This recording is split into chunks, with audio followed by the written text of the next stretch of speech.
नमस्कार साथियों। तो चलिए आज के दैनिक जागरण में क्या खास खबरें हैं उन्हें हम लोग एक एक करके देख लेते हैं। और याद रखिए दैनिक जागरण का राष्ट्रीय संस्करण है, तो इसमें आप लोगों को महत्वपूर्ण खबरें ही देखने को मिलेंगी। अमृतकाल की राह में चुनौतियां मौजूद पर इरादे मजबूत। वित्त मंत्री ने पेश किया आर्थिक सर्वेक्षण 2047 तक भारत को विकसित राष्ट्र बनाने पर फोकस। एक बात आपको बता दूं, देखिए एक आप लोग बजट सुनते हैं, एक आप लोग आर्थिक सर्वेक्षण सुनते हैं। और बजट के एक दिन पहले आपका आर्थिक सर्वेक्षण आता है। और आर्थिक सर्वेक्षण में जो साल गुजर गया होता है उसका लेखा जोखा होता है, और बजट आने वाले साल के लिए होता है। अनिश्चित वैश्विक हालात के बावजूद भारत तेज आर्थिक विकास दर हासिल करने की तरफ अग्रसर है। और अमृतकाल के दौरान विकास के लिए प्रमुख तौर पर 6 मुद्दों को किया गया चिन्हित। और ये मुख्य बातें देख लीजिए। तो 6.5 से 7% रहेगी आर्थिक विकास दर। लगातार 7% से ज्यादा की विकास दर जरूरी है। महंगाई काबू में, पर खाद्य महंगाई के बढ़ने का खतरा है। 2030 तक हर साल 78.5 लाख नौकरियां गैर कृषि सेक्टर में सृजित करना जरूरी। चीन से एफडीआई को बढ़ावा देने से होगा फायदा। कृषि क्षेत्र में सुधार हुए जरूरी। और केंद्र और राज्य मिलकर सुधारें शिक्षा की गुणवत्ता। उद्योगों पर लाइसेंसिंग और इंस्पेक्शन का बोझ कम करने का सरकार को दिया गया सुझाव। और देखिए आर्थिक सर्वेक्षण के बजट संकेतक। तो कृषि सेक्टर को भावी विकास का इंजन बनाने पर होगा जोर। निजी निवेश बढ़ाने के लिए नए प्रोत्साहनों की घोषणा संभव। और एमएसएमई के विकास व संवर्धन को मिलेगी रणनीतिक प्राथमिकता। और रोजगार सृजन को लेकर दिख सकता है नया सोच। और हरित प्रौद्योगिकी के लिए वित्त सुविधाएं बढ़ाना होगा सुनिश्चित। ढांचागत क्षेत्र के विकास को लेकर खुला रहेगा सरकारी खजाना। ग्रामीण क्षेत्र में आवास विकास व स्वरोजगार को ज्यादा अवसर। उद्योगों में महिला कामगारों की भागीदारी बढ़ाने को प्रोत्साहन। और वित्तीय सेक्टर में सुधारों को तेज बढ़ाने के संकेत की बात भी हो रही है। समृद्धि के आधार देख लीजिए एमएसएमई का विस्तार। तो राज्य स्थानीय स्तर पर नियमों को कम करके एमएसएमई को मजबूत बनाया जाएगा। और जीडीपी में करीब 30% और मैन्युफैक्चरिंग उत्पादन में 45% योगदान। ग्रोथ को रफ्तार देगा कृषि क्षेत्र। तो नीतिगत बाधाओं को दूर करके कृषि क्षेत्र की ग्रोथ को बढ़ाया जाएगा। और जीडीपी में 78.1% योगदान कर रहा है कृषि क्षेत्र। रोजगार परक शिक्षा। तो शिक्षा को रोजगार परक बनाने पर जोर दिया जाएगा। और हर 2 में से एक स्नातक के पास रोजगार के लिए जरूरी स्किल नहीं है अभी। निजी निवेश को बढ़ावा। तो निजी क्षेत्र का निवेश बढ़ाकर आप देखते हैं कि जीडीपी का 35% किया जाएगा। और वर्तमान में निजी क्षेत्र का निवेश जीडीपी का 19.6% है। राज्यों की क्षमता बढ़ाना। संस्थानों की क्षमता बढ़ाकर नीतियों को प्रभावी रूप से लागू किया जाएगा। अधिकारियों को दी जाएगी मिड करियर ट्रेनिंग। हरित बदलाव। तो हरित बदलाव के लिए वित्तीय संसाधन जुटाने के प्रयास किए जाएंगे। शून्य उत्सर्जन का लक्ष्य हासिल करने के लिए सालाना औसतन 28 अरब डॉलर की जरूरत है। और देखिए बजट शब्द की बात करें तो हमारे संविधान में तो आप लोगों को देखने को नहीं मिलता है, लेकिन वार्षिक वित्तीय विवरण की बात की गई संविधान के अनुच्छेद 112 में। बाकी आप देखिए विपक्ष का दावा 7 वर्षों में 70 पेपर लीक। प्रधान बोले कोई सबूत नहीं है। अब आप सोच लीजिए, ये तो हास्यास्पद लगता है सब, क्योंकि हर राज्य में देख लीजिए कई पेपर आप लोगों ने देखा है और केंद्र स्तर के भी कई पेपर लीक हुए हैं। दुकान मालिक को नाम उजागर करने को बाद नहीं किया जा सकता है। सुप्रीम कोर्ट ने उत्तर प्रदेश और उत्तराखंड में दुकानदारों के नाम प्रदर्शित करने के आदेश पर लगाई अंतरिम रोक। कहा दुकानदारों को यह प्रदर्शित करना चाहिए कि कांवड़ियों को किस तरह का भोजन परोस रहे हैं। देखिए अभी आपने देखा है कि उत्तर प्रदेश सरकार ने जो कहा कि आपकी दुकान है, आप मुस्लिम हैं या आप देखते हैं हिंदू हैं, अपना नाम लिखिए एक तरह से, आप जो भी हैं। तो उसी को लेकर आप देखिए विरोध भी हो रहा था। और आप देखेंगे कि और इससे पहले याचिकाकर्ताओं की ओर से पेश वरिष्ठ वकील सीयू सिंह और अभिषेक मनु सिंघवी ने दुकानदार और कर्मचारियों के नाम प्रदर्शित करने के आदेश का विरोध करते हुए कहा है कि इससे संविधान की प्रस्तावना में कही गई बंधुत्व की भावना का बात का उल्लंघन होता है। साथ ही यह आदेश अनुच्छेद 14 समानता, अनुच्छेद 15 धर्म, जाति, वर्ण या जन्म स्थान के आधार पर भेदभाव नहीं। और आप देखते हैं 19(1)(g रोजगार की आजादी और अनुच्छेद 17 छुआछूत की मनाही के मौलिक अधिकार का उल्लंघन करता है। और कहा कि आदेश पुलिस ने जारी किया और बहुत होशियारी से उसने स्वेच्छा से नाम प्रदर्शित करने की बात कही, जबकि आदेश का पालन नहीं करने पर दंडित होने की आशंका है। तो उसी को लेकर बातें हो रही हैं। बीडीजी सदस्य के घर व सैन्य चौकी पर आतंकी हमला। ये आतंकियों ने सोमवार को तड़के राजौरी जिले में सौर चक्र से सम्मानित ग्राम सुरक्षा समूह के सदस्य के घर व नजदीक स्थित आप देखिए सेना की चौकी पर हमला किया है। इस दौरान हुई मुठभेड़ में सेना का एक जवान व बीडीजी का सदस्य घायल हो गया। एक आतंकी के मारे जाने की सूचना लेकिन पुष्टि नहीं हुई है। देखिए आए दिन आप देखिए जम्मू कश्मीर में इस तरह की घटनाएं होती रहती हैं। केंद्र शासित प्रदेश है, अंतर्राष्ट्रीय सीमा पाकिस्तान से लगती है, राज्यों में लद्दाख, हिमाचल प्रदेश और पंजाब से लगती है। और INS ब्रह्मपुत्र में लगी आग, एक नाविक लापता। मुंबई के नौसेना डाक यार्ड पर रविवार को मरम्मत के दौरान नौसेना की युद्धपोत INS ब्रह्मपुत्र पर आग लग गई। नौसेना डाक यार्ड मुंबई बंदरगाह में मौजूद अन्य जहाजों के अग्निशमन कर्मियों की मदद से सोमवार सुबह तक आग पर काबू पाया गया। ये आप देखिए AI फैशन शो में वॉक करते दिखे मोदी, पुतिन व अन्य दिग्गज। टेस्ला प्रमुख एलन मस्क की ओर से एक वीडियो साझा किया गया। इसमें PM मोदी, नरेंद्र मोदी सहित विश्व के दिग्गज नेताओं को रैप पर वॉक करते हुए दिखाया गया। ये विभिन्न परिधान पहने दिख रहे हैं। यह वीडियो AI जनरेटेड है और इसे पोस्ट करते हुए मस्क ने लिखा कि AI फैशन शो का समय है। आर्टिफिशियल इंटेलिजेंस की बात हो रही, कृत्रिम बुद्धिमत्ता की। 14 घंटे काम के कानून पर अब सफाई दे रही है कर्नाटक सरकार। कर्नाटक में IT और ITE उद्योग जगत में के कर्मियों से हर दिन 14 घंटे काम लेने का कानून लाने के संबंध में राज्य सरकार सफाई देती नजर आई। और प्रदेश के श्रम मंत्री संतोष ने कहा है कि उन पर IT उद्योग का दबाव है, लेकिन वह मामलों का मूल्यांकन कर रहे हैं। कर्नाटक भी काफी चर्चा में। मध्य प्रदेश नर्सिंग रिश्वत कांड में अधिकारी की पत्नी भी शामिल है। मध्य प्रदेश में मान्यता के मानकों की धांधली के सिलसिले में नर्सिंग कॉलेजों की जांच कर रही CBI अधिकारियों द्वारा रिश्वत लेने में एक CBI अधिकारी की पत्नी शामिल थी। और रिश्वत पहुंचने पर दलाल व नर्सिंग कॉलेज संचालक पूछते थे, माता का प्रसाद पहुंच गया है या नहीं। आप सोचिए, एक तरह से आप देखते हैं कि हमारे देश में क्या भ्रष्टाचार तो एक परंपरा सी बन चुकी है। CBI यानी कि सेंट्रल ब्यूरो ऑफ इन्वेस्टिगेशन की बात हो रही है। नई दिल्ली में इसका हेडक्वार्टर देखने को मिलेगा। 1 अप्रैल 1963 में इसकी स्थापना हुई थी। बिहार को विशेष राज्य का दर्जा नहीं, केंद्र कह रहा है। सरकार ने अंतर मंत्रालयी समूह की रिपोर्ट का हवाला देते हुए कहा कि कोई मामला नहीं बनता और सरकार का समय भी बिहार के अनुरोध को कर दिया गया था अस्वीकार। और नीतीश कुमार आप देखते हैं कि बिहार को दर्जा, विशेष राज्य के दर्जे की बात करते रहते हैं ना, तो उसी को लेकर बातें हो रही हैं। इस पर विशेष राज्य के दर्जे में कुछ आप लोगों को जान तो लेना चाहिए पॉइंट। तो विशेष राज्य का दर्जा उन राज्यों को दिया जाता है जो आर्थिक, सामाजिक और भौगोलिक आधार पर पिछड़े होते हैं। वैसे तो संविधान में इस तरह का कोई प्रावधान नहीं है, लेकिन 1969 में 5वें वित्त आयोग की सलाह पर पहली बार विशेष राज्य का दर्जा देने का प्रावधान आया था। वित्त आयोग की अगर हम लोग बात करें तो अनुच्छेद 280 को पढ़ते हैं तो वित्त आयोग की स्थापना की बात की गई है। ये भी याद रखिएगा। चलिए आप लोग बताइए कि अभी वर्तमान में कितने राज्यों को विशेष राज्य का दर्जा मिला हुआ है, ये आप लोग बताइए। समय आ गया जब देश UCC की जरूरत को समझे, हाईकोर्ट कह रहा है। 3 तलाक मामले की सुनवाई करते हुए इंदौर खंडपीठ की बड़ी टिप्पणी, कहा UCC बुरी प्रथाओं पर रोक लगाने का काम करेगा।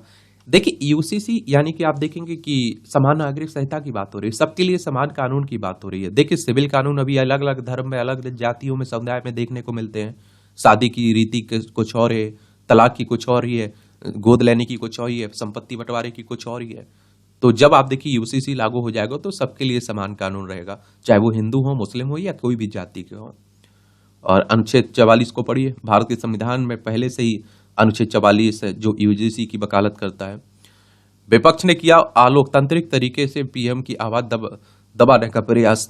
ये आप देखते राष्ट्रपति के अभिभाषण पर चर्चा का जवाब देने के दौरान हंगामे को लेकर विपक्ष पर बोला हमला। राजनीतिक विफलताओं को छिपाने के लिए संसद के समय का दुरुपयोग करने का लगाया आरोप मोदी जी ने लगाया विपक्ष पर। विकसित भारत की नींव रखेगा बजट। प्रधानमंत्री ने मंगलवार को पेश होने वाली नई सरकार के तीसरे कार्यकाल के बजट को 2047 तक विकसित भारत के सपने को पूरा करने की नींव रखने को बताया। उन्होंने कहा कि यह व्यक्तिगत तौर पर उनके लिए और उनके साथियों के लिए बेहद बेहद गर्व का विषय है, और साथ ही कहा कि यह बजट उनकी सरकार के अगले 5 वर्ष के कार्यों की दिशा भी तय करेगा। यह देशवासियों को दी गई गारंटियों की को जमीन पर उतारने का लक्ष्य लेकर आगे बढ़ रहे हैं। अमृतकाल के लिए यह महत्वपूर्ण बजट है। देखते हैं क्या रहता है बजट में। ये आप देखिए, राष्ट्रीय राजधानी से जुड़ी खबरें हैं। दिल्ली की बात हो रही है। एक केंद्र शासित प्रदेश है। विधानसभा में 70 सीटें हैं, राज्यसभा में 10 सीट, कितनी है, राज्यसभा में 3 सीटें हैं, लोकसभा में 7 सीटें हैं। ये अस्पताल में सुरक्षा गार्ड मुहैया कराने वाली एजेंसियों के खिलाफ केस दर्ज। 100 गार्ड मुहैया कराने के दावे और तैनाती होती है सिर्फ 40 से 50 कर्मियों की। के कविता के खिलाफ मुकदमा जारी रखने के पर्याप्त सबूत हैं, कोर्ट कह रहा है। आबकारी नीति घोटाले से इनका नाम जुड़ा है। शराब नीति घोटाले की बात हो रही है। अरविंद केजरीवाल भी इसी मामले में जेल में है। दिल्ली पुलिस में भर्ती के लिए अभ्यर्थी को 4 महीने से नियुक्ति पत्र का इंतजार। फिंगरप्रिंट मिलान न होने के कारण ज्वाइन नहीं करा रहा पुलिस विभाग। ये आप देखेंगे। गलतियों से भरी है भारती की याचिका, नहीं जारी कर सकते नोटिस। ये आप देखते हैं कि कोर्ट ने कहा है, कोर्ट ने सांसद बांसुरी स्वराज के निर्वाचन को चुनौती देने वाली याचिका में गलतियां सुधारने को कहा गया है। एम्स के सॉफ्टवेयर से डायबिटीज का हो सकेगा गुणवत्तापूर्ण इलाज। डायबिटीज, ब्लड प्रेशर और कोलेस्ट्रॉल का बेहतर उपचार कर संभव होगा इससे। अच्छी बात है। तो राष्ट्रीय संग्रहालय में प्रदर्शित होंगे सिनौली में मिले पुरावशेष। 4000 साल पुराने पुरावशेष से रूबरू होगा दुनिया। वैदिक पूर्व सभ्यता की मानी जा रही है खुदाई में मिली ये वस्तुएं। और देखिए, एक बात और आप लोगों को बता दिया जाए, यह पुरावशेष 4000 साल पुराने माने जा रहे हैं। और आप देखते हैं कि 2018 में सिनौली चर्चा में तब आया था जब वहां खुदाई का एक और दौर शुरू हुआ था, जिसमें एक शाही समाधान निकला और जमीन में दबी 100 पेटिकाओं के साथ 2 रथ निकले थे। रथों में तांबे का बड़े पैमाने पर उपयोग किया गया था। इनके पहिए ठोस हैं और तांबे के त्रिकोणीय टुकड़ों से जुड़े हुए हैं। रथ के सामने वाला हिस्से का ऊपरी छोर चालक को रथ चलाते समय स्थिर रखने से में मदद के उद्देश्य से तैयार किया गया था। रथ की बनावट से पता चलता है कि ये रथ युद्ध या फिर शिकार के लिए उपयोग में लाए जाते रहे होंगे। रथ पर सारथी के अलावा सवारी के रूप में राजा, महाराजा या फिर योद्धा आदि रहता होगा। सिनौली भारत में रथ के साक्ष्य बना वाला पहला खुदाई स्थल था ये। और संपन्नता की ओर इशारा कर रहा तांबे का उपयोग, यह बात सिद्ध होती है कि उस समय तांबे का उपयोग अधिक होता रहा होगा, यानी कि लोग संपन्न थे। एक और बात यह है कि सिंधु घाटी की सभ्यता को लेकर भारत से लेकर पाकिस्तान तक में हुई खुदाई में परिवहन के साधनों के रूप में बैलगाड़ी के प्रमाण मिलते हैं, मगर यह पहली बार है कि इसी के समतुल्य एक सभ्यता के में रथ के प्रयोग के प्रमाण मिले हैं। वे युद्ध के में तलवार, ढाल, हेलमेट और युद्ध के समय उपयोग में लाई जाने वाली महत्वपूर्ण और जरूरी चीजों का इस्तेमाल करते थे। राष्ट्रीय संग्रहालय में प्रदर्शित किए जाने वाले पुरावशेषों के साथ इसकी जानकारी भी दी जाएगी। और देखिए, इसे महाभारत काल से भी जोड़कर देखा जा रहा है। दिल्ली में यूनेस्को की ओर से भारत का अध्यक्षता में हुई धरोहर समिति की बैठक के दौरान एक बड़ी जानकारी सामने आई। अब लोग सिनौली में 6 साल पहले खुदाई में मिले महत्वपूर्ण पुरावशेषों को दिल्ली के राष्ट्रीय संग्रहालय में देख सकेंगे। देखिए, अगर हम लोग यूनेस्को की बात करें तो इस तरह के जो संगठन है, इनसे क्वेश्चंस पूछे जाते हैं आपके एग्जाम में। तो मैं बात कर रहा हूं the United Nations educational, scientific and cultural organization. 16 नवंबर 1945 में इसकी स्थापना हुई थी। पेरिस, फ्रांस में इसका हेडक्वार्टर आपको देखने को मिल जाएगा, तो याद रखिएगा। ये मानसून के 1/4 पूर्वानुमानों के में मौसम विभाग ने खाया गच्चा। 14 साल में केवल 2022 में ही दर्ज की गई 96.96% तक सटीकता। इस साल यह आंकड़ा 77% तक सिमटा। एमएसपी की गारंटी, किसानों की कर्ज माफी का हो ऐलान। ये आप देखिए, कांग्रेस कह रही है। और एमएसपी यानी कि मिनिमम सपोर्ट प्राइस की बात हो रही है, जो किसानों को दिया जाता है ना, उसी की बात हो रही है इसमें। अब आप देखते हैं कि 2014 में हुआ था गठन किसका, आयोग का गठन। स्वामीनाथन आयोग का गठन 18 नवंबर 2004 को हुआ था। आप लोगों ने सुना होगा कि स्वामीनाथन आयोग ने जो सिफारिश की थी उसके हिसाब से एमएसपी मिलना चाहिए। तो आखिर क्या है, देख लीजिए। 50% के फॉर्मूले के तहत 22 फसलों के एमएसपी दाम बढ़ाए जाए। 40 लाख किसानों को 2 लाख रुपए तक कर्ज माफ करेगा तेलंगाना। ये आप देखिए। तो स्वामीनाथन आयोग का गठन 18 नवंबर 2004 को किया गया था। आयोग ने किसानों के कल्याण के लिए कुल 5 रिपोर्ट सौंपी थी। अंतिम रिपोर्ट 4 अक्टूबर 2006 को सौंपी गई थी, जिसमें कहा गया था कि एमएसपी उत्पादन की भारत औसत लागत से कम 50% अधिक होनी चाहिए। आयोग ने जब अपनी रिपोर्ट सौंपी, उस वक्त मनमोहन सिंह की सरकार थी, प्रधानमंत्री थे वो। केंद्र ने आयोग की सिफारिशों को लागू नहीं किया और यहां तक कि तत्कालीन कृषि मंत्री केबी थॉमस ने सदन में एक प्रश्न के उत्तर में कहा था कि स्वामीनाथन आयोग की सिफारिशों को अगर लागू किया जाएगा तो बाजार में तबाही आ जाएगी। यह भी कहा गया कि एमएसपी और उत्पादन लागत को तकनीकी तौर पर जोड़ना उल्टा भी पड़ सकता है। एक बात आप खुद सोच के देखिए, ये सब राजनीतिक पार्टियां एक पर 11 हैं। अब आपसे चाहिए कांग्रेस को अगर इतनी हमदर्दी तो कांग्रेस कर देती, या बीजेपी को इतनी हमदर्दी थी तो बीजेपी कर दे। स्वामीनाथन आयोग की सारी सिफारिशें व्यवहारिक नहीं है। आयोग ने की थी खेती की लागत में 50% राशि जोड़कर एमएसपी देने की सिफारिश। कांग्रेस की सरकार ने भी स्वामीनाथन आयोग की सिफारिशों को कर दिया था खारिज। तो चलिए, ये भी बात हो रही। देश में समग्र कृषि उत्पादन का मूल्य करीब 40 लाख करोड़ रुपए है और सरकार अभी 24 फसलों पर आप देखते हैं देती है क्या एमएसपी दे रही है, ये भी याद रखिएगा। और इसका निर्धारण केंद्र राज्यों एवं मूल आयोग की सिफारिशों के आधार पर किया जाता है। और उत्पादन की लागत, मांग, आपूर्ति की स्थिति, कीमतों का रुझान, कृषि व्यापार की शर्तें, उपभोक्ता और अर्थव्यवस्था पर एमएसपी के प्रभाव के साथ भूमि एवं पानी जैसे संसाधनों के तर्कसंगत आयोग जैसे कारकों पर विचार के बाद एमएसपी का निर्धारण किया जाता है। 100% खरीद की गारंटी से आगे की तैयारी है। और एमएसपी एवं कृषि सुधार पर बनी उच्च स्तरीय समिति के सदस्य विनोद आनंद का कहना है कि अब एमएसपी पर 100% खरीद की गारंटी से आगे की तैयारी है। खरीद प्रक्रिया को प्रभावी बनाया जा रहा है और अभी अरहर एवं उड़द दाल समेत 5 फसलों का बाजार भाव एमएसपी से ज्यादा है। मतलब उक्त फसलों को बेचने के लिए किसान एमएसपी पर निर्भर नहीं है। अब देखिए, अभी ना के बराबर अब देखिए एमएसपी पर किसान फसल बेच पाते हैं, क्योंकि बहुत सारी समस्याएं वहां भी आती हैं। एक प्रश्न है कि 2 सही जवाबों पर सुप्रीम कोर्ट ने आईआईटी दिल्ली से पूछा सही विकल्प। नीट यूजी मामला, आईआईटी को सही विकल्प पर आज दोपहर 12 बजे तक देनी राय। परीक्षा में एक प्रश्न के 4 विकल्पों में से एनटीए ने 2 को माना सही। देखिए, सुप्रीम कोर्ट की बात करें तो सर्वोच्च अदालत है। संविधान के अनुच्छेद 124 के तहत सुप्रीम कोर्ट की स्थापना की बात की गई। 28 जनवरी 1950 में स्थापना हुई थी। और एनटीए की बात करें तो नेशनल टेस्टिंग एजेंसी की बात हो रही। 2017 में इसकी स्थापना हुई थी निष्पक्ष परीक्षाएं करवाने के लिए। लेकिन इसी पर सवाल खड़े हो रहे हैं। एनटीए की समीक्षा कर रही केंद्रीय समिति में कानपुर आईआईटी के 2 शिक्षाविद। लोकसभा प्रश्नोत्तर, एनटीए के 170 से अधिक कर्मचारी संविदा पर हैं या फिर आउटसोर्स किए गए। अब तक विभिन्न कारणों से 16 परीक्षाएं स्थगित कर चुका है एनटीए। अब आप खुद सोच के देखिए, 5 वर्षों में आंध्र प्रदेश को 63,000 करोड़ रुपए जारी किए, केंद्र कह रहा है। ये भी आप देखेंगे। 3 साल में मंत्रियों के 583 आश्वासन लागू और 330 लंबित पड़े हुए हैं। कंपनी कानून के तहत लंबित मुकदमे कम करने को सरकार उठा रही कदम। पिछले वर्ष पहचाने गए 7,338 समझौता योग्य मामले को वापस लेने का निर्णय लिया गया। ये भी आप देखेंगे।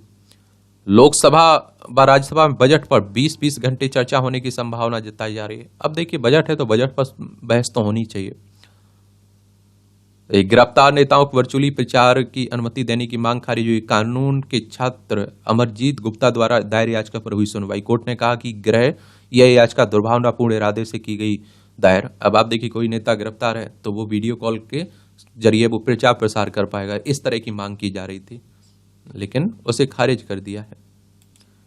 ये आप देखिए, राजनीति से जुड़ी खबरें हैं। राजनीति की अगर हम लोग बात करें तो देखिए, चुनाव आयोग के बारे में याद रखिएगा। इलेक्शन कमीशन ऑफ इंडिया, भारतीय निर्वाचन आयोग एक संवैधानिक संस्था है। संविधान के अनुच्छेद 324 के तहत चुनाव आयोग की स्थापना की बात की गई है। 25 जनवरी 1950 में स्थापना हुई थी। 25 जनवरी को आप लोग मतदाता दिवस मनाते हैं। नई दिल्ली में हेडक्वार्टर देखने को मिलेगा। सुकुमार सेन पहले मुख्य चुनाव आयुक्त थे। और जो विधानसभा, राज्यसभा, लोकसभा, राष्ट्रपति, उपराष्ट्रपति के चुनाव होते हैं ना, यही देखभाल करता है।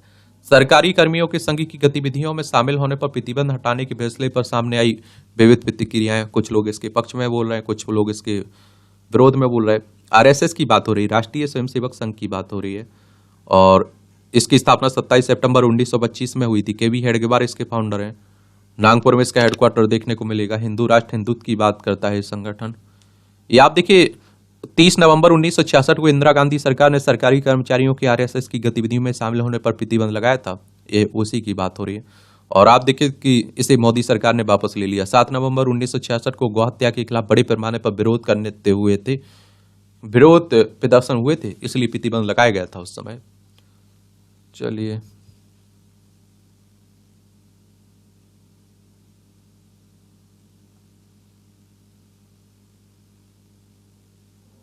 तो ये सब आप देखते हैं कि चलता रहता है। और हमारे देश में क्या होता है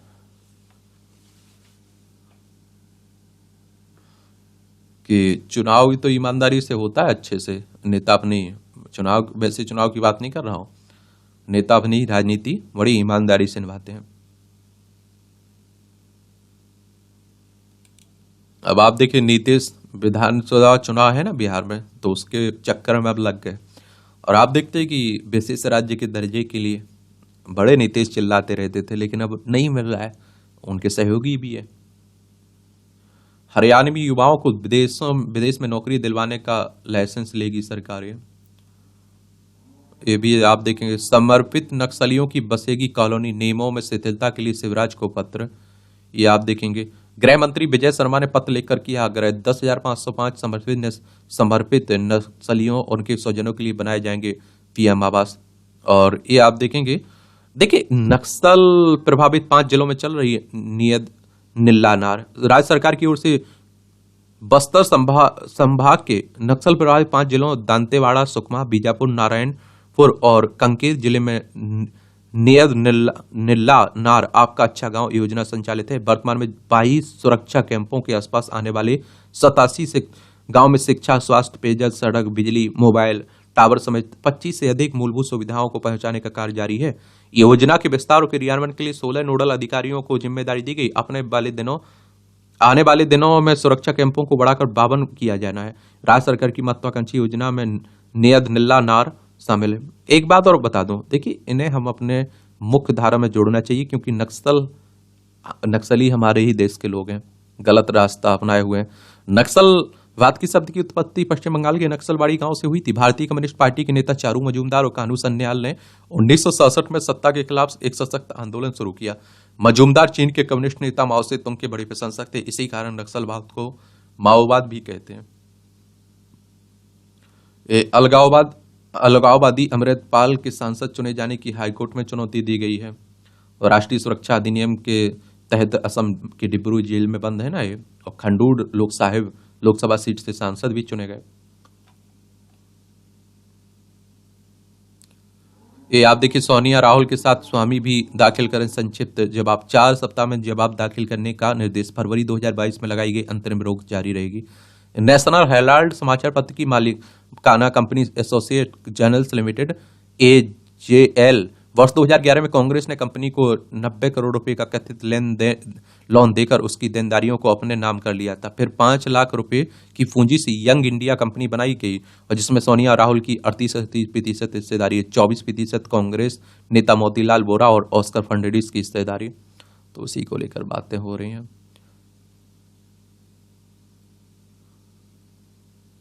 ये आप देखिए, समान नागरिक संहिता लागू करने से पहले सभी पहलुओं का हो अध्ययन, ये भी कहा जा रहा है। तीनों न्याय संहिता के विरोध में उतरे किसान हटाने की मांग कर रहे हैं। जो आप देखते हैं कि नए कानून आए ना, आपराधिक कानून, उन्हीं की बात हो रही है। विश्व प्रसिद्ध टॉय ट्रेन को लगा झटका। दार्जिलिंग हिमालयन रेलवे के तहत चलने वाली विश्व प्रसिद्ध टॉय ट्रेन की कमाई चालू वित्त वर्ष की प्रथम तिमाही में कम हुई है। इस अवधि में यात्रियों की संख्या में कमी आई है। इसके कारण कमाई भी घट गई है।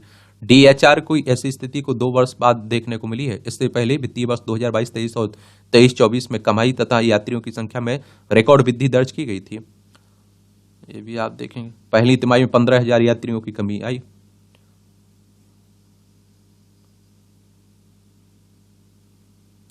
एक घाटी वापसी का रास्ता बनाएगी कश्मीरी पंडित एक्शन कमेटी। लद्दाख में वीर नारियों व युद्ध नायकों से मिलेंगे हमारे प्रधानमंत्री मोदी जी। कारगिल विजय की रजत जयंती 26 जुलाई को मनाई जाएगी ना, उसी की 1999 में जो कारगिल युद्ध हुआ था।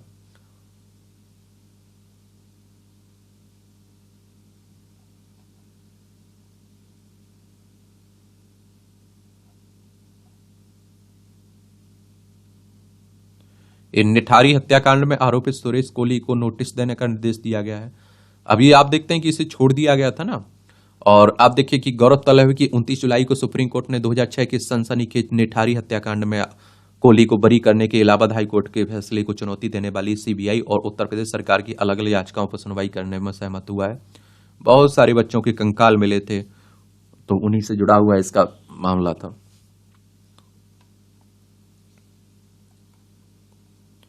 भारतीयों से ठगे पैसे से बैंकॉक में कारोबार। एक क्रिप्टोकरेंसी धोखाधड़ी की मुख्य आरोपित सुभाष ने खोले कई कार्यालय, मिलन गर्ग को सौंपी थी बैंकॉक का कारोबार देखने की जिम्मेदारी। आजकल आप देख रहे हैं कि बहुत इस तरह की धोखाधड़ी भी हो रही है। थोड़ा लालच कम रखा करिएगा, क्योंकि जहां लालच पनपता है ना, वहां लुटने के चांस बढ़ जाते हैं।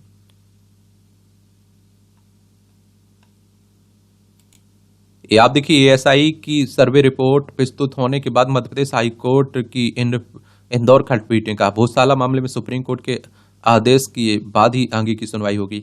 देखिए, एक और बात बता दूं आपको, कहते हैं यहाँ सरस्वती मंदिर को तोड़कर यहाँ मस्जिद बनाई गई है, तो उसी को लेकर यहाँ चल रही है। एएसआई की बात करें तो आप देखिए, भारतीय पुरातत्व सर्वेक्षण की बात हो रही है। 1861 में इसकी स्थापना हुई थी। खराब व्यवहार पर एयरलाइंस ने 51 को नो फ्लाई सूची में डाला। हवाई अड्डा संचालन के को तीसरे पक्ष से बुनियादी ढांचे की स्ट्रक्चरल स्टेबिलिटी ऑडिट कराने का निर्देश दिया। इलेक्ट्रिक एयर टैक्सियों के संचालन संबंधी पहलुओं के अध्ययन के लिए आंतरिक कार्य समूह। एक घर घूस लेकर नौकरी मामले में असम लोक सेवा आयोग का पूर्व अध्यक्ष दोषी करार हुआ। विशेष अदालत ने आयोग के 2 सदस्य समेत 31 लोगों को ठहराया। अब क्या बोल सकते हैं, आप लोग खुद सोच के देखिए कितना, मतलब जहां देखो वहां घूसखोरी की बातें होती रहती हैं। ये संविधान हत्या दिवस को इलाहाबाद हाई कोर्ट में चुनौती दी गई। देखिए, ये बात याद रखिए, जो 1975 में इंदिरा गांधी के समय 25 जून को राष्ट्रीय आपातकाल लगाया गया था ना, उसी को एक तरह से ध्यान रखते हुए संविधान हत्या दिवस घोषित किया है ना सरकार ने अभी, तो उसी को लेकर विरोध भी बहुत सारे लोगों ने किया। लखीमपुर खीरी हिंसा में सुप्रीम कोर्ट ने आशीष मिश्रा को जमानत दी। ट्रायल कोर्ट को भी सुनवाई में तेजी लाने का आप देखते हैं कि निर्देश दिया है। वो कहते हैं ना, देखिए कि इसलिए जो बड़े लोग होते हैं वो कानूनों से बच जाते हैं, उन्हें बहुत सारी सुविधाएं मिल जाती हैं, उन्हें वो पढ़े लिखे आप देखते हैं अच्छा वकील रखते हैं। अब देखिए, ये टैनी मिश्रा का वही मामला है, आशीष मिश्रा वाला, जो आप देखिए किसानों को कुचल दिया गया था और मार दिया गया था, तो उसी की बात हो रही। पहले भी आप देखते जेल से बाहर आ चुका था, फिर जेल जाग चला गया था। ये इसरो ने किया एयर बिल्डिंग प्रोपल्सन सिस्टम का उड़ान सफल परीक्षण। इंडियन स्पेस रिसर्च ऑर्गेनाइजेशन की बात हो रही है। इसकी स्थापना 15 अगस्त 1969 में हुई थी। बेंगलोर कर्नाटक में इसका हेडक्वार्टर देखने को मिलेगा। भारत ने पुनः प्रयोग वाले रॉकेट को विकसित करने की दिशा में मिली बड़ी सफलता हासिल की है। भारतीय अंतरिक्ष अनुसंधान संगठन ने सोमवार को एयर बिल्डिंग प्रोपल्सन प्रौद्योगिकी के प्रदर्शन के लिए दूसरी प्रायोगिक उड़ान सफलतापूर्वक पूरी की है। इस प्रौद्योगिकी में वायुमंडल के ऑक्सीजन को प्रेरक के रूप में उपयोग किया जाता है। एयर बिल्डिंग प्रोपल्सन प्रौद्योगिकी में प्रेरक ईंधन ऑक्सीडाइजर संयोजन का लगभग 70% ऑक्सीडाइजर से बने होते हैं और इन्हें इस तरह से डिजाइन किया गया है कि ये उड़ान के दौरान वायुमंडलीय ऑक्सीजन का उपयोग कर सकें। इसके अधिक वजन तक एक के पेलोड को भेजा जा सकता है। इस समय पारंपरिक रॉकेटों में ईंधन के साथ ऑक्सीडाइजर भी ले जाते हैं और इससे पेलोड ले जाने की उनकी क्षमता प्रभावित होती है। इसरो ने कहा कि प्रबोधन प्रणाली को RH-560 राउंडिंग रॉकेट के दोनों ओर लगाया गया था और इसे श्रीहरिकोटा स्थित सतीश धवन अंतरिक्ष केंद्र से प्रक्षेपित किया गया। उड़ान के दौरान प्रदर्शन का आकलन करने के लिए लगभग 110 मापदंडों की निगरानी की गई। मिशन से प्राप्त data air breathing propulsion system के विकास के अगले चरण के लिए उपयोगी होगा। RH-560 2 चरणों वाला सब ऑर्बिटल है। चलिए, त्रिपुरा के साइबर ठग की चीनी का अपराधियों से साठगांठ देख लीजिए। 24 राज्यों में 25 करोड़ की साइबर धोखाधड़ी के मामले के आरोपित को की हिरासत में। जिन 5 साइबर ठगों पर बनी थी जामवाड़ा, उन्हें आज मिलेगी सजा, आप देखेंगे। पीएमएलए की समीक्षा याचिकाओं पर 5 अगस्त को सुप्रीम कोर्ट में सुनवाई है। पीएमएलए के प्रावधानों को कायम रखने के सर्वोच्च न्यायालय अदालत के फैसले को चुनौती देने वाली समीक्षा याचिका की सुनवाई कर रहा है कोर्ट। तो ये भी ये 2025-26 तक 4.5 से नीचे आ सकता है राजकोषीय घाटा। देखिए, एक बात आप लोगों से मैं कह रहा हूं कि आप लोग जो इकोनॉमी की किताबें हैं, अर्थशास्त्र की किताबें हैं, उनके बारे में जरूर एक सामान्य जानकारी रखा करिएगा। अब आप कहेंगे कि राजकोषीय घाटा क्या होता है, क्या है, तो राजकोषीय घाटा सरकार की आय में उसके व्यय की तुलना में कमी को एक तरह से बताता है। ठीक है, चालू वित्त वर्ष में जो आपको बताया विकास दर रहने का अनुमान 6.5 से 7% की बात हो रही है। और वैश्विक या आर्थिक सलाहकार बोले कि वैश्विक चुनौती से प्रभावित हो सकती है विकास दर हमारी। 51.3% नौजवान नौकरी पर रखने लायक नहीं है। अब आप सोचिए, ये सर्वेक्षण कह रहा है, यानी कि आप देखिए उनके पास योग्य श्रमिक नहीं मिल पा रहे हैं, योग्य श्रमिकों का अभाव देखने को मिल रहा है। 6 वर्षों में सकल घरेलू उत्पाद या जीडीपी में वृद्धि की स्थिति देखने को मिल रही है। अब आप कहोगे जीडीपी क्या है, तो जीडीपी के बारे में जान लीजिए। और देखिए, सकल घरेलू उत्पाद की बात कर रहा हूं, किसी देश के सकल घरेलू उत्पाद की गणना में सभी निजी और सार्वजनिक खपत, सरकारी व्यय, निवेश, निजी इन्वेंट्री में वृद्धि, भुगतान की गई निर्माण लागत, व्यापार का विदेशी संतुलन शामिल होता है। निर्यात को मूल्य में जोड़ा जाता है और आयात को घटाया जाता है एक तरह से। और वह राशि जो एक देश उत्पादन करता है, इसमें अन्य राष्ट्रों के उपभोग के लिए तैयार किया गया माल और सेवाएं भी शामिल होती है, इसमें निर्यात को जोड़ा जाता है। चलिए, विकास के लिए सरकार, उद्योग, अकादमी को साथ मिलकर करना होगा काम। वर्ष 2047 तक भारत की प्रति व्यक्ति सालाना आय 14.9 लाख रुपए होने का अनुमान जताया जा रहा है। तो अर्थव्यवस्था को गति दे रहा है डिजिटल पब्लिक इंफ्रास्ट्रक्चर। ये आप देखिए 5.7 लाख कॉमन सर्विस सेंटर कार्यरत हैं देश में। 116.7 करोड़ हो गई है देश में मोबाइल सब्सक्राइबर की संख्या। 1934 प्रकार की ई सेवाएं उपलब्ध हैं उमंग पर। इसका संचालन सरकार की ओर से किया जा रहा है। 13,116.5 करोड़ लेन देन हुए यूपीआई के जरिए वित्त वर्ष 2023-24 में। 119.9 लाख करोड़ रुपए रहा यूपीआई लेन देन का मूल पिछले वित्त वर्ष में। 29.6 करोड़ यूजर डिजी लॉकर का इस्तेमाल कर रहे हैं। इस सरकारी वॉलेट में सभी प्रकार के दस्तावेजों का डिजिटल प्रारूप उपलब्ध है या सुरक्षित किया जा सकता है। 139.7 करोड़ आधार कार्ड हैं अब तक बन चुके हैं। फायदे का सौदा है चीन का एफडीआई। आर्थिक सर्वेक्षण के मुताबिक चीन से आयात बढ़ाने से बेहतर है वहां से प्रत्यक्ष विदेशी निवेश लाना। पूर्वी लद्दाख में चीन सैनिकों की घुसपैठ के बाद सरकार ने वहां की कंपनियों पर लगाई थी ना का पाबंदी। 118 अरब डॉलर का द्विपक्षीय कारोबार है दोनों देशों के बीच। 17 अरब डॉलर का चीन को निर्यात करता है भारत। देखिए, घाटा में तो चल ही रहे हैं।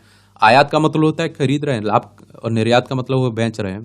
भारत में R&D खर्च चीन अमेरिका से कम है। ये भारत शोध एवं विकास में वो कौशल विकास की दिशा सही, मंजिल दूर। कौशल विकास से रोजगार, स्वरोजगार की असीम संभावनाओं के साथ चुनौती भी है। सरकार ने माना कि 4.4% युवा ही ने लिया। आप देखते हैं कि औपचारिक प्रशिक्षण, महिलाओं की बड़ी भागीदारी, स्किल गैप को कम करने में इंटर्नशिप महत्वपूर्ण है।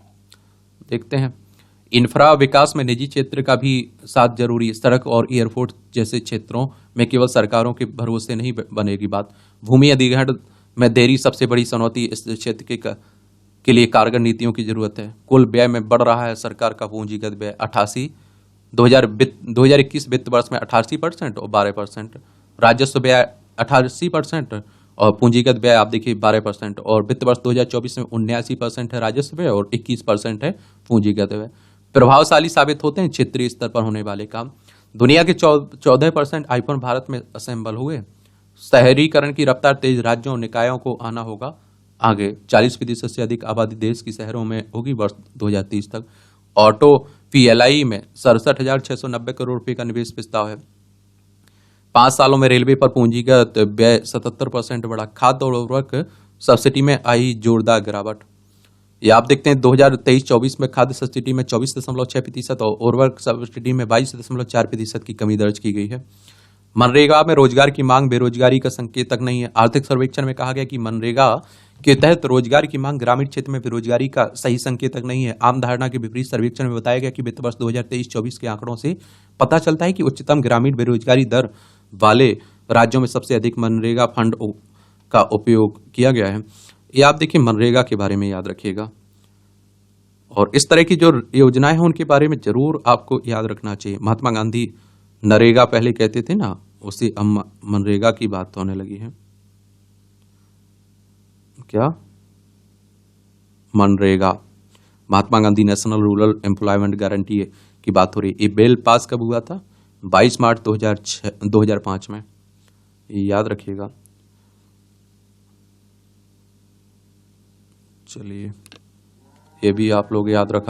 शेयर बाजारों में खुदरा निवेशकों की बढ़ती भागीदारी चिंताजनक है। भारत की वृद्धि में प्रमुख भूमिका निभा रहे हैं पूंजी बाजार की परिस्थितियों को जांचे बिना ऊंचे रिटर्न की उम्मीद चिंता का विषय। घरेलू बचत का 20% वित्तीय बाजारों में लगा रहे भारतीय परिवार। 15.14 करोड़ हो गई है डीमेट खातों की संख्या वित्त वर्ष 2023-24 में। ये आप देखिए, 2.63 करोड़ घरों का निर्माण किया गया ग्रामीण क्षेत्रों में गरीबों के लिए बीते 9 वर्षों में। इन घरों का निर्माण प्रधानमंत्री ग्रामीण आवास योजना के तहत किया गया। 11.57 करोड़ शौचालय का निर्माण किया गया देश में स्वच्छ भारत मिशन योजना के तहत।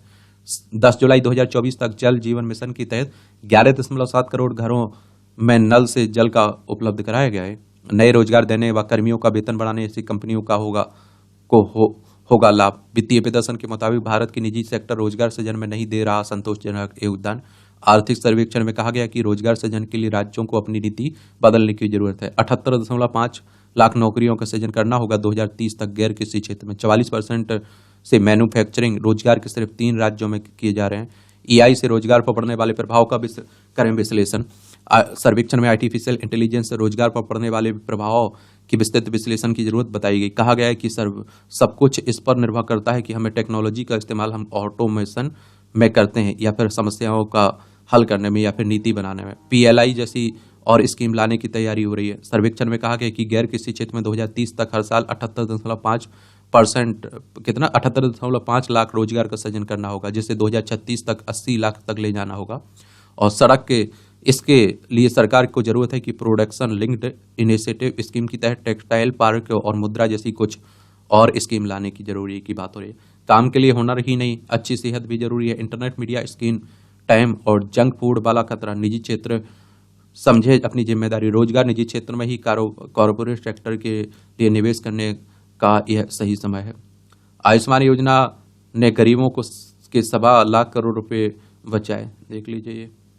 चलिए, आप लोगों से कह रहा हूँ, ये आप देखिए, अब तक 34.7 करोड़ से अधिक आयुष्मान भारत कार्ड बनाए गए हैं। इस योजना के तहत 7.37 लाख करोड़ अस्पताल भर्ती मरीजों को कवर किया गया है, और जिनमें से आप देखिए 49% लाभार्थी महिलाएं हैं। 2024 से 28 में स्वास्थ्य प्रीमियम में सालाना 9.7% की वृद्धि होने का अनुमान है।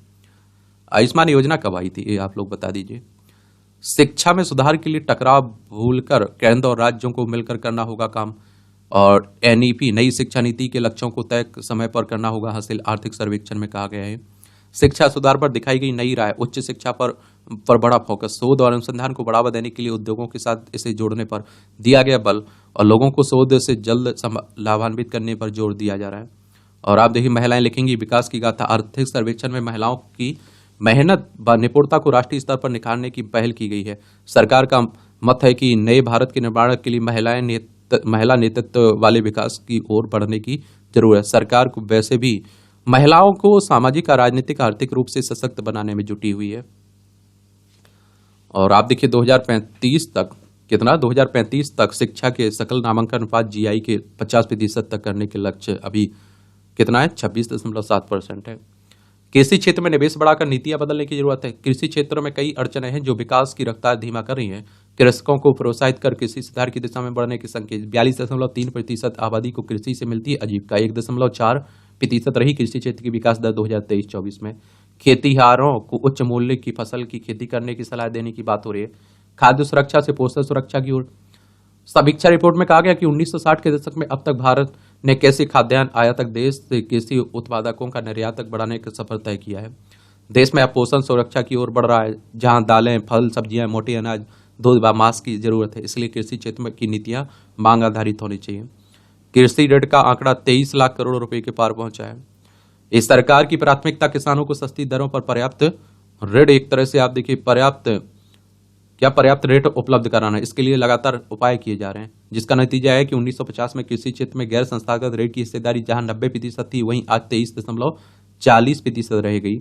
और 31 जनवरी 2024 तक खेती के लिए 22.88 लाख करोड़ रुपए का ऋण दिया गया है। इसमें आप देखिए 13.67 लाख करोड़ अल्पकालिक और 9.17 लाख करोड़ सावधिक ऋण है। किसान क्रेडिट कार्ड ने कृषि ऋण को सहज बना दिया है। इस वर्ष 31 जनवरी तक बैंकों ने 9.4 लाख करोड़ रुपए की सीमा के साथ 7.5 करोड़ केसीसी जारी किए हैं। पशुपालन के लिए बिना गारंटी के ऋण सीमा को बढ़ाकर 1.6 लाख करोड़ रुपए कर दिया है। ये आप देखिए अमेरिका में अंतर्राष्ट्रीय खबरें। अमेरिका में कमला हैरिस के नाम की गूंज है। राष्ट्रपति पद के लिए बाइडन ने हैरिस का नाम किया प्रस्तावित, क्योंकि बाइडन ने अपना नाम वापस ले लिया है ना। और ट्रंप की उम्मीदवारी पर भिड़े दिग्गज कारोबार मस्क और विनोद खोसला। सत्ता संभालते ही नेपाल के पीएम ओली ने भारतीय क्षेत्र पर फिर ठोका दावा। कहा नेपाल के हैं लिम्पिया धूरा, काला पानी और लिपुलेख सहित महाकाली नदी के पूर्व के इलाके। देखिए इस बात की बात हो रही, ये है नेपाल। उत्तराखंड, उत्तर प्रदेश, बिहार, पश्चिम बंगाल और सिक्किम 5 राज्यों की सीमा हमारी लगती है। ब्रिटेन भारत जैसी सुरक्षित देशों में अवैध प्रवासी की वापसी की प्रक्रिया तेज करेगा। बाकी देख रहे हैं कि चल ही रहा है। अब आप देखिए खेल का क्षेत्र है, खेल का क्षेत्र है। तो श्री जेस पेरिस ओलंपिक के बाद हॉकी को कहेंगे अलविदा। हमारे खिलाड़ी हैं ना, ये आप देखिए 2019 में इन्होंने FIH पुरुष सीरीज फाइनल की स्वर्ण पदक विजेता टीम और बर्मिंघम 2022 में राष्ट्रमंडल खेलों में रजत पदक टीम के सदस्य रह चुके हैं। 1988 से अब तक 2022 ओलंपिक में हर बार खाली रही तीरंदाजी के साथ उम्मीदों का भरा दीपिका कुमारी और धीरज पर भारतीय धनुर्धारों के बाणों से निकलेगी। ये आप देखते हैं कि पदक, ये आप देखेंगे 1992 में ओलंपिक में लिम्बाराम पदक के काफी करीब पहुंच गए थे, लेकिन कांस्य पदक से चूक गए थे वो। 2004 में एथेंस में सत्यदेव प्रसाद पुरुषों की व्यक्तिगत स्पर्धा में 10वें स्थान पर रहे, जबकि रीना कुमारी 15वें स्थान पर रही थी। और इस बार देखते हैं क्या रहता है, किस तरह का प्रदर्शन रहता है। देखिए मैं आप लोगों से कह रहा हूं कि खिलाड़ियों की नाम आपको याद रखना है, किस खिलाड़ी से किस खेल से जुड़े हुए हैं, इनकी क्या उपलब्धियां रहती हैं, क्वेश्चंस पूछ लेता है। खेल के महान खिलाड़ी बेल्जियम के ह्यूबर्ट वैन एनिस ने 1900 से 1920 में ओलंपिक में 6 स्वर्ण और 3 रजत पदक जीते थे। दक्षिण कोरिया के किम सू नयोंग आधुनिक युग के सबसे सफल तीरंदाज हैं, जिन्होंने 1988, 1992, सन 2000 के ओलंपिक में 4 स्वर्ण, 1 रजत और 1 कांस्य पदक जीता था। अमेरिका के डेरिल पेस 1976 और 1984 में 2 बार व्यक्तिगत स्वर्ण पदक जीतने वाले एकमात्र तीरंदाज हैं। पेरिस में आप देखिए टोक्यो जैसी गलती नहीं करूंगी, मनिका बत्रा कह रही हैं। बाकी देखते हैं क्या होता है। T20 विश्व कप में हुए नुकसान की जांच करेगी समिति। अमेरिका में हुए विश्व कप मैचों में घाटे के बाद ICC की वार्षिक बैठक में लिया गया निर्णय। ICC के बारे में याद रखा करिएगा। किसकी बात हो रही है? ICC, इंटरनेशनल क्रिकेट काउंसिल है ना, उसी की बात कर रहा हूं मैं। 15 जून 1909 में इसकी स्थापना हुई थी। हेडक्वार्टर दुबई, संयुक्त अरब अमीरात में देखने को मिलेगा। और OCA के पहले भारतीय अध्यक्ष बने गए रणधीर एशियाई ओलंपिक परिषद के। नेपाल पर जीत से मिलेगी सेमीफाइनल में जगह। स्कॉटलैंड के चार्ली कैसल ने वनडे पदार्पण पर रचा इतिहास। यह आप देखेंगे कि इन्होंने 5.4 ओवर में 21 रन देकर 7 विकेट प्राप्त किए हैं। प्रशिक्षु IAS पूजा खेड़कर की मां को 14 दिन की हिरासत दी गई, क्योंकि आप देखते पूरा घपला ही घपला दिखाई दे रहा था। इनकी फर्जी दस्तावेजों में भी होने लगी बात। और इनकी मां कुछ समय पहले किसानों को डराते हुए पिस्टल दिखाते हुए भी आपने देखा होगा दिखाई दी थी। उत्तराखंड में निर्मित 5 दवाओं के सैंपल हुए फेल। हरिद्वार व ऊधम सिंह नगर की निर्माण इकाई में निर्मित दवाएं शामिल हैं। 4 माह में 35 दवाओं के सैंपल फेल हुए हैं। अब सोचिए आप लोग, यही हमारे लिए जिंदगी का काम करती है। हम लोगों से लेते में दवाओं में इस तरह की लापरवाही नहीं होनी चाहिए, बड़ी जांच पड़ताल से बाहर आना चाहिए। ECM चुराने के आरोपित ने खरीदा 28 लाख का फ्लैट। यह आप देखिए कि engine control module, statue of unity देखने पहुंचे भूटान के किम और PM। ये देखिए भूटान है, ये आप देखेंगे। सिक्किम, पश्चिम बंगाल, असम, अरुणाचल प्रदेश 4 राज्यों की सीमा लगती है। सबको स्वीकार करते हैं शिवरात्रि, क्या सावन चलने लगा ना, उसी की बात हो रही है।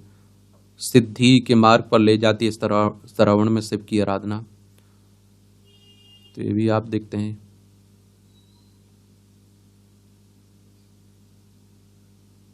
ये 363वें प्रकाश उत्सव पर पटना साहिब पहुंचेंगे 25,000 से अधिक सिख संगत। यहाँ भी आप लोगों को जानकारी मिल जाती है जनरल नॉलेज की, परीक्षा के पॉइंट भी सही पॉइंट मिल जाते हैं।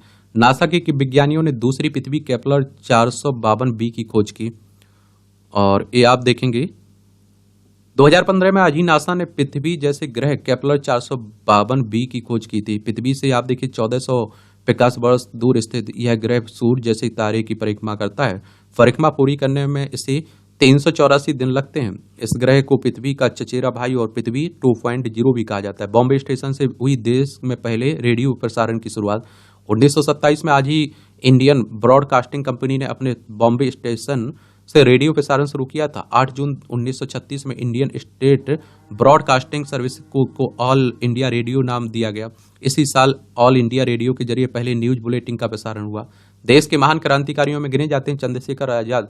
क्रांतिकारी चंद्रशेखर आजाद का जन्म 1906 में आज ही मध्य प्रदेश के भावरा गांव में हुआ था। 15 वर्ष की उम्र में असहयोग आंदोलन में शामिल हो गए। बाद में हिंदुस्तानी रिपब्लिकन एसोसिएशन से जुड़कर क्रांतिकारी गतिविधियों के खर्चों को पूरा करने के लिए सरकारी संपत्तियों को लूटना शुरू कर दिया। काकोरी ट्रेन डकैती, जेपी सैंडर्स की हत्या जैसी कई घटनाओं को अंजाम देने में भी महत्वपूर्ण भूमिका निभाई। 27 फरवरी 1931 को अंग्रेजों के साथ मुठभेड़ में घायल होने के बाद खुद को गोली मारकर बलिदान हो गए थे। इंसानों के तनाव की गंध कुत्तों को भी करती है प्रभावित। तनाव वाले लोगों के संपर्क में रहने से पैदा होती है नकारात्मक भावना, उससे आती है शिथिलता। स्वान प्रशिक्षण में इस निष्कर्ष की हो सकती है अहम भूमिका। निराशावादी प्रतिक्रिया दर्शाती है नकारात्मक भावनात्मक स्थिति। तो मैं भी तो कहता हूं कि हमेशा की इस तरह के नेगेटिव लोगों से दूर रहा करिएगा, पॉजिटिव रहिए। छठी पीढ़ी का कॉन्सेप्ट फाइटर जेट। लंदन में सोमवार को फार्नबोरो इंटरनेशनल एयर शो 2024 के उद्घाटन के अवसर पर ग्लोबल कॉम्पैक्ट एयर्स प्रोग्राम की छठी पीढ़ी के फाइटर जेट कॉन्सेप्ट मॉडल को देखते थी। इस कॉन्सेप्ट फाइटर जेट को वेटेन के राष्ट्रीय झंडे के रंग में पेश किया गया। ग्लोबल सी पशुओं में होने वाले वायरल डायरिया का टीका हुआ तैयार। 6 वर्ष के शोध से बना टीका 2 डोज लगने के बाद 1 वर्ष तक प्रभावी। इस बीमारी में बहुत कम हो जाता है दूध का उत्पादन, संतान पैदा करने की क्षमता भी। 9वां ग्रह बनने के लिए फिर आया प्लूटो का नाम। ये अंतर्राष्ट्रीय खगोल सम्मेलन में होगा प्लूटो के भाग्य का फैसला। मानक परिभाषा के आधार पर 18 वर्ष पहले ग्रहों की श्रेणी से बाहर हो गया था ना। ये किस कारण बाहर हुआ था? तो आप देखिए डॉक्टर शशि भूषण पांडे के अनुसार प्लूटो 2006 में ग्रह की श्रेणी से बाहर कर दिया गया था। ग्रह के मानक के हिसाब इसका गोल नहीं होना भी एक और कारण था। इसके अलावा प्लूटो का वरुण ग्रह की कक्षा के भीतर जा पहुंचना और फिर उसके ग्रह श्रेणी से बाहर होने की वजह रही। एरिस और सेरिस को भी ग्रह की श्रेणी में शामिल किया जाना था, मगर इन दोनों को भी प्लूटो की तरह बौने ग्रह की श्रेणी में रखा गया। 1930 में हुई थी प्लूटो की खोज। डॉक्टर पांडे के अनुसार प्लूटो की खोज 18 फरवरी आप देखेंगे 1930 को हुई थी। पृथ्वी के 247.68 वर्ष के बराबर इसकी 1 वर्ष है। यह सूर्य के करीब आने पर भी 4.4 अरब किलोमीटर दूर होता है। सूर्य से इसकी अधिकतम दूरी 7.4 अरब किलोमीटर होती है। सूर्य की रोशनी को प्लूटो तक पहुंचने में लगभग 5 घंटे का समय लगता है। आकार में यह हमारे चंद्रमा का 1/3 है। कभी कभी यह वरुण नेपच्यून की कक्षा के भीतर पहुंच जाता है। यह नाइट्रोजन की बर्फ से ढका रहता है। प्लूटो सौर मंडल के अवशेष मलबे से बना है। प्लूटो को नग्न आंखों से भी नहीं देखा जा सकता है। कैंसर ग्रस्त कोशिकाओं के इलाज से बचने का खुला राज अनुसंधान कह रहा है। तांग सांग जुन बने चीन के सबसे जिद्दी व्यक्ति। ये आप देखिए 1000 वर्ग मीटर की पेंटिंग। नाइजीरिया के लागोस स्थित ओनिकॉन स्टेडियम में डॉक्टर और कलाकार भोला डेविड की बनाई गई पेंटिंग की ड्रोन की खींची गई तस्वीर। डेविड को उम्मीद है कि 1000 वर्ग किलोमीटर की उनकी इस तस्वीर को किसी व्यक्ति की बनाई गई सबसे बड़ी पेंटिंग के रूप में गिनीज वर्ल्ड रिकॉर्ड में दर्ज किया जाएगा। ये मूवियों से जुड़ी खबरें, पढ़ना हो तो पढ़ सकते हैं, नहीं पढ़ना हो तो छोड़ सकते हैं। और इस तरह से आप देखेंगे कि आज के न्यूज़पेपर में जो न्यूज़ वाली खबरें हैं वो आप देखते हैं कि एक तरह से खत्म होती हैं, उनका कहानी खत्म होती है। आप लोग पढ़ते रहिए, एंजॉय करते रहिए। कोई आप मेरे लिए सवाल हो, सुझाव हो तो बता सकते हैं। मेरी तरफ से शुभकामनाएं। अब थोड़ा मेहनत आप लोग कर लीजिए अच्छे से और अच्छे से फोकस करिए। धन्यवाद।